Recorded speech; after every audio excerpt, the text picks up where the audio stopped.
Making applesauce is so easy. If I had known how easy, I never would have bought it for my kids from the store. I just made 4 gallons, so I thought I'd show you how I do it.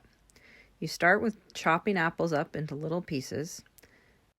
Then you're going to cook them till they're mushy with a little bit of water. I like to do 4 cups of apples to a half a cup of water. Next, you put it in a blender, blend it for about a minute, and then you've got applesauce. You can store it in the refrigerator in glass jars for a couple of weeks, or you can can it and it'll be shelf stable for over a year. To can it, you're going to fill glass jars with hot applesauce, leaving a ½ inch of head space. Next, you're going to wipe down the rims of your jars with a wet paper towel to make sure there's no food on them.